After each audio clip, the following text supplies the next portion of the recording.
राधे राधे महाराज जी मेरी पिछली व्यक्तिगत और व्यवसायिक गलतियों के कारण मेरी माँ की नजरों में मेरे लिए जो पहले सम्मान, स्वाभिमान और गौरव था वो अभी दिखाई नहीं देता। ये पीड़ा मुझे बहुत व्यथित करती है। क्या वही भाव, वही सम्मान फिर से उनकी नजरों में मैं लौटा सकता हूँ? जो दाग एक बार लग गया हो, क्या वो समय और सही आचरण से मिट सकता है? हाँ, मिट जाएगा, मिट जाएगा। थोड़ा समय लगेगा और हम पुनः अच्छे भाव वाले बने, अच्छा व्यक्तित्व धारण करें तो माँ रहे या ना रहे, माँ रूपी भगवान हम पर प्रसन्न हो जाएंगे।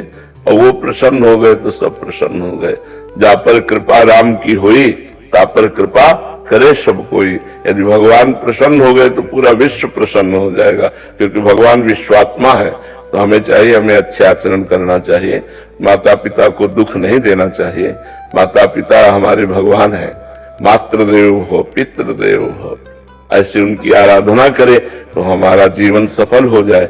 अगर हमारे आचरणों से हमारे माता पिता को दुख पहुंचा तो फिर हमारा जीवन धारण करना, हम जब स्वयं अपने माता पिता को दुख पहुंचा दिया तो हम जीवन में, देखो मनुष्य जीवन की सार्थकता है किसी एक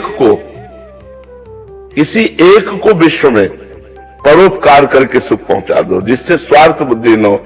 ये भी लौट के न कि हमें थैंक यू बोले। एक को करो तो कम से कम तुम्हारा मनुष्य जीवन तो सार्थक हो गया। किसी एक को आप सहयोग कर दो। तो औरों की बात जाने तो पहले अपने माता पिता का सेवन करना चाहिए, सेवा करनी चाहिए, जिन्होंने हमें इतना बड़ा किया। माता अपने खून से दुग्ध बनाकर हमको पिलाती है, हम उससे पोषित है। उसी माता पिता को दुख पहुंचावे तो यार जीवन किस काम का। हम तो ये कहते हैं कि ललचाओ, जिनके माता पिता हैं ललचाओ कि इनको हम प्रसन्न कर लें। कैसे प्रसन्न कर लें? अच्छे वस्त्र, अच्छा भोजन, औषधि, अच्छे आचरण, जिससे देख करके उनको गर्व हो कि हमारा बेटा सही चल रहा है। जैसे आपके आचरणों को देखकर ही तो उनको दुख हुआ, तो आपको अपने आचरणों को ठीक करना है। आपको ऐसे बनना है कि आप माता प्रसन्न तो भगवान प्रसन्न, भगवान प्रसन्न तो सारा जगत प्रसन्न। समझ रहे ना? नहीं क्या है यार, सुअर कुत्ता जैसा जीवन व्यतीत करके मर जाए। मनुष्य जीवन दिव्य जीवन है। वही खाना पीना, भोगना और नशा करना, सब ऐसे पशु जैसा जीवन व्यतीत, उत्तम जीवन। हम किसी के काम आ गए, हमारा जीवन किसी को सुख पहुंचा दिया, तब तो माता पिता के द्वारा तैयार किए हुए जीवन की सार्थकता रहे।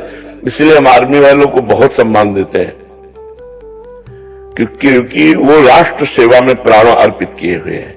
उनको पता है कभी भी कहीं भी हमें तैनात किया जा सकता है और गोली लग सकती है, शरीर पूरा हो सकता है, लेकिन अपने परिवार का प्यार और मोह सब बलिदान किए हुए राष्ट्र सेवा में लगे। तो जहां हमें आर्मी के दिखाई देते हैं, हम उनको मन से सैल्यूट करते हैं कि ठीक है।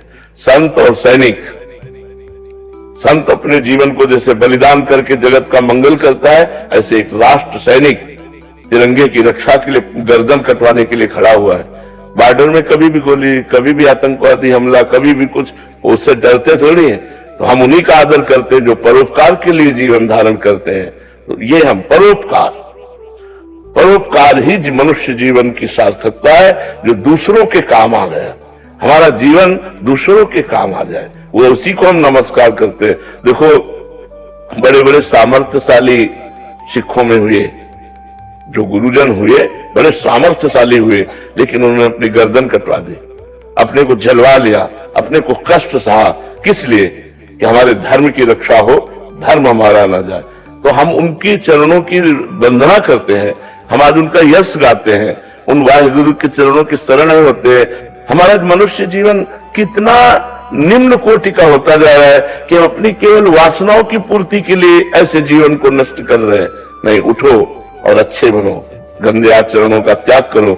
समाज में ऐसा कम से कम हो कि आदमी परोपकारी है, माता पिता देखकर सुखी हो, परिवार मोहल्ला देखकर सुखी हो। अब शराब पिए लड़खड़ाते गिर रहे हो, गंदे आचरण कर रहे हो, वो सब ठीक नहीं है। ठीक है।